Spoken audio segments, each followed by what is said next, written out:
महाराष्ट्र माझा, प्रत्येक गावातून आणि प्रत्येक जिल्ह्यातून थेट तुमच्यापर्यंत।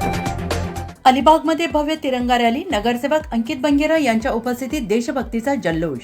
स्वातंत्र्य दिनाच्या पार्श्वभूमीवर देशभक्तीचा उत्साह जागवण्यासाठी अलिबाग येथे गुरुवार दिनांक 13 ऑगस्ट 2026 रोजी भव्य तिरंगा रॅलीचे आयोजन करण्यात आले। अलिबाग नगर परिषदेचे नगरसेवक ॲडव्होकेट अंकित बंगेरा यांच्या उपस्थितीत ही रॅली मोठ्या उत्साहात पार पडली। अलिबाग येथील डॉ. बाबासाहेब आंबेडकर यांच्या पुतळ्यापासून छत्रपती शिवाजी महाराज यांच्या पुतळ्यापर्यंत ही तिरंगा रॅली काढण्यात आली। हातात तिरंगा घेऊन नागरिकांनी मोठ्या उत्साहाने रॅलीत सहभाग घेतला। या रॅलीला महिला आघाडी प्रमुख डॉ. चित्रा अस्वाद पाटील, पंचायत समिती सदस्य प्रियदर्शनी पाटील, भाजप नेते अस्वाद पाटील, संजय पाटील, ॲडव्होकेट वैशाली बंगेरा तसेच भाजपचे सर्व पदाधिकारी आणि कार्यकर्ते मोठ्या संख्येनं उपस्थित होते। देशासाठी बलिदान देणाऱ्या स्वातंत्र्य सैनिकांना अभिवादन करत देशप्रेम, राष्ट्रीय एकता आणि राष्ट्रभक्तीचा संदेश या रॅलीच्या माध्यमातून देण्यात आला। नागरिकांसोबतच लहान मुलांनी तिरंग्याच्या वेशभूषेत सहभागी होत रॅलीची शोभा वाढवली।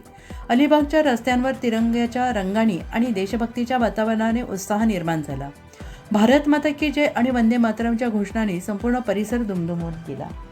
या भव्य तिरंगा रॅलीत नागरिकांनी मोठ्या संख्येनं सहभागी होत राष्ट्रप्रेमाची भावना व्यक्त केली। महाराष्ट्र माझा 24 तास घडामोडीसाठी जगदीश दगडे, अलिबाग। महाराष्ट्र माझाला सबस्क्राईब करा आणि बाजूचा बेल आयकॉन प्रेस करून मिळवा आपल्या परिसरातील ठळक आणि ताज्या घडामोडी।